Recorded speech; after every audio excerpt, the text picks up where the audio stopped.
ഒന്ന് നിന്നേ. ഇവിടെ മനസ്സിലായില്ലേ? അന്ന് സ്റ്റേഷനില് മാല മോഷ്ടിച്ചതിന് കൊണ്ടുവന്ന കക്ഷിയാ. അതവർക്ക് അബദ്ധം പറ്റിയതാ സാറേ. എന്തോ അബദ്ധം പറ്റിയതാ? അപ്പൊ നീ എന്റെ ചെവി പറഞ്ഞതാ. തൽക്കാലം നീ അവിടെ നിക്ക്. വനിതാ വയസ്സായി വന്നിട്ട് പോയാ മതി. വെറുതെ ഒന്ന് കണ്ടിരിക്കട്ടെ. അതിനിപ്പോ ഞാനൊന്നും ചെയ്തില്ലല്ലോ സാർ. സാറ് പറഞ്ഞ മനസ്സിലായില്ലേ? നിക്കാൻ പറഞ്ഞാ നിക്കണം.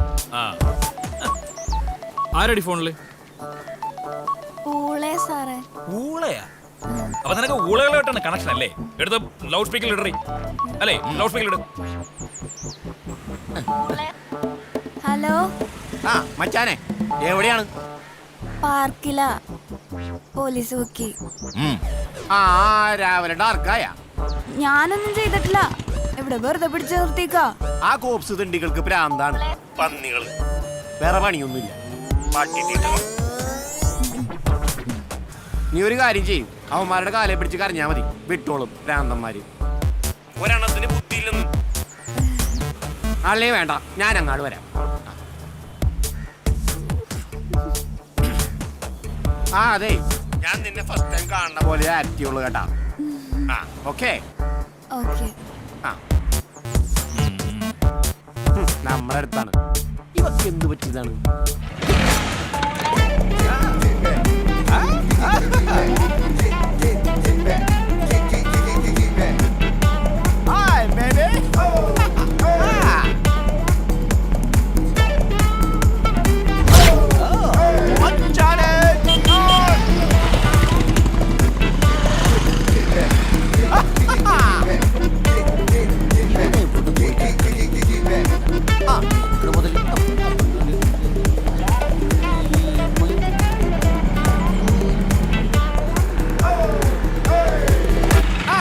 എന്താണ് സാറേ? നമസ്കാരമുണ്ട്. നമസ്കാരം. നമസ്കാരം. എന്താണ് നീ ഇവിടെ? പോലീസ്.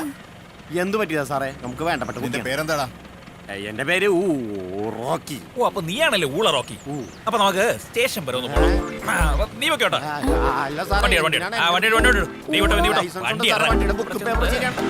കാര്യങ്ങൾ പറഞ്ഞിട്ടുണ്ട് സാറേ. ഇവന്റെ ഒരുപാട് ബഹുമാനമുണ്ടോ നീ പട്ടിച്ചിട്ടൊന്നും വിളിച്ചത്?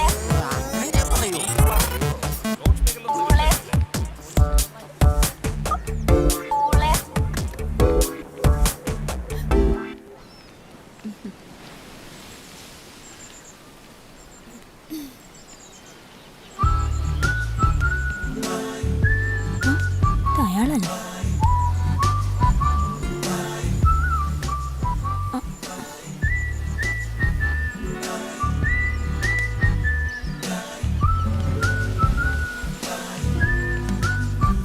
എന്താ? താനാ പോക്കേസല്ലേ? അതേടോ, ഞാൻ പോക്ക. അതിന് തനിക്ക് എന്താ പ്രശ്നം? തനിക്ക് നാണമില്ലേടോ ഇങ്ങനെ കട്ടുമൂട്ടിച്ച് ആളെ പറ്റിച്ച്? ഛേ, എത്രയോ പെൺകുട്ടികൾ പണിയെടുത്ത് ജീവിക്കുന്നു. Even the specially abled. അധ്വാനിച്ച് ജീവിക്കാൻ ശ്രമിക്കും. വെറുതെ പോലീസുകാർക്കും നാട്ടുകാർക്കും പണിയുണ്ടാക്കുന്നത്. തടിയാ.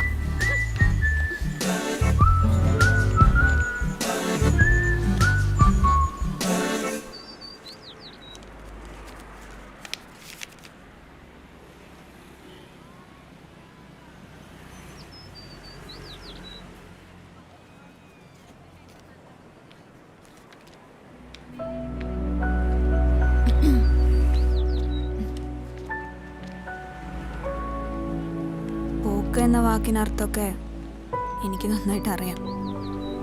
അതുകൊണ്ടൊന്ന് പറയണമെന്ന് തോന്നി. ഞാൻ അങ്ങനെ ഒരു ടൈപ്പല്ല. എല്ലാവരും പോലെ ഒന്ന് ഉപദേശിക്കണം തോന്നി, അത്രേ ഉള്ളൂ. സോറി. പണിയെടുത്ത് ജീവിക്കാൻ നിങ്ങൾ പറഞ്ഞല്ലോ.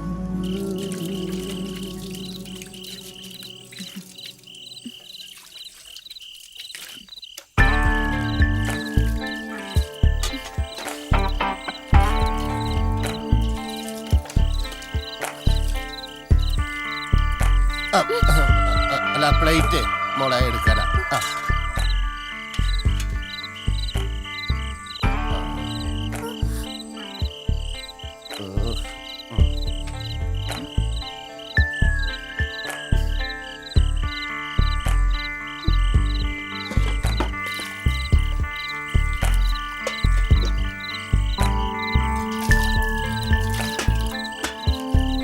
ഒരു ബീഫ്.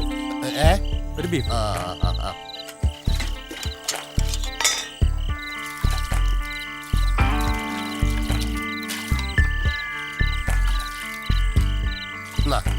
കഴിക്ക്.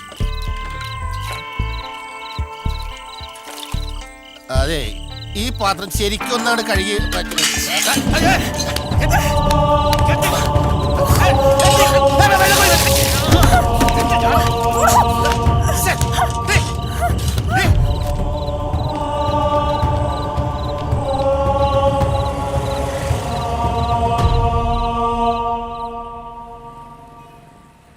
കൂലിപ്പണിയും ഓഫീസ് വർക്കൊക്കെയായി ഒരുപാട് ജോലികൾ. സെറ്റിൽമെൻറ്റ് കോളനിയിലെ വേശ്യകൾ വളർത്തിയ പെണ്ണാണെന്നറിഞ്ഞ പിന്നെ അവർക്ക് എൻ്റെ ജോലി വേണ്ട. എന്നെ മതി, എൻ്റെ ശരീരം മതി. മനസ്സ് കൊടുക്കാത്ത ഒരാൾക്കും ശരീരം കൊടുക്കാൻ കഴിയാതെ വന്നപ്പോൾ പട്ടിണി കിടന്നു ഒരുപാട്. അവസാനം പോലീസുകാർ എന്നെ കള്ളിയാക്കി. പിന്നീട് ഗതികെട്ടപ്പോഴൊക്കെ അത് ആവർത്തിക്കുകയായിരുന്നു.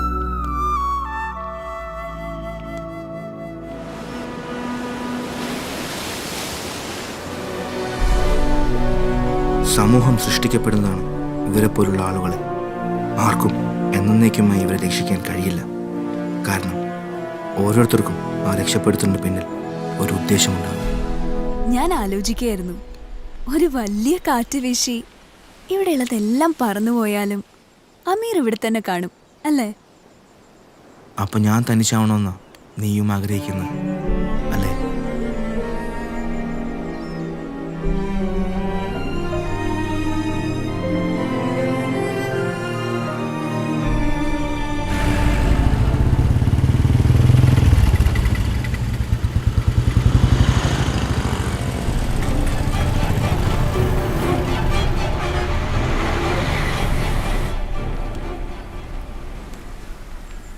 ഇതെന്ത് പറ്റിയതാ?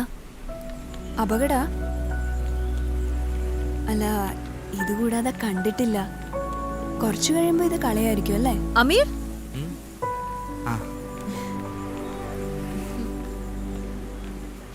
പേടിക്കൊന്നും വേണ്ട, ഞാൻ ചീത്ത പറയില്ല. കൂടെ ഒരാളുണ്ടല്ലോ. അല്ല അമീർ, എളയപ്പ ഇവിടെ ഉണ്ടോ? ഇല്ല. ദുബായിൽ വെച്ച് IMAയുടെ ഒരു സെഷൻ പ്ലാൻ ചെയ്യുന്നുണ്ടേ. ഞാൻ അങ്ങോട്ട് ചെല്ലുമ്പം എളയപ്പയുടെ ഹെൽപ്പ് എനിക്ക് വേണ്ടി വരും. ടെൻഷൻ വേണ്ട, ഞാൻ വിളിച്ച് പറഞ്ഞു. ഓ താങ്ക് യു. ഇതാരാ? ഫ്രണ്ടാ. ഹായ്. പിന്നെ റോഡിലിങ്ങനെ അധികം നടക്കണ്ട കേട്ടോ.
മുകളിലാണ് സർ.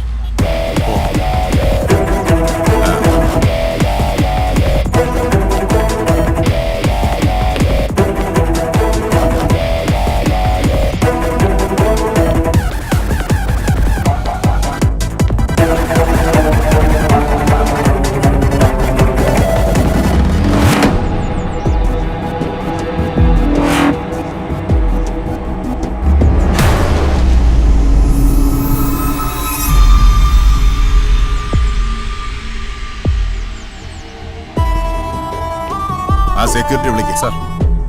എപ്പോഴാണ് കണ്ടത്? 11 മണിക്കാണ് സാർ.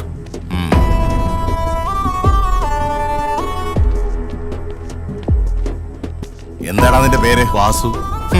നല്ല കള്ളാണല്ലോ നീ. 10-15 ദിവസമായിട്ട് ലേബർ പ്രോബ്ലം കാരണം പണിയൊന്നും നടക്കുന്നില്ല സാറേ. ആ, നിനക്കുള്ള പണി ഞാൻ തരാം. സാർ എന്താണോ സാർ, ഇവിടെ ഒരു ബോഡി. ഏ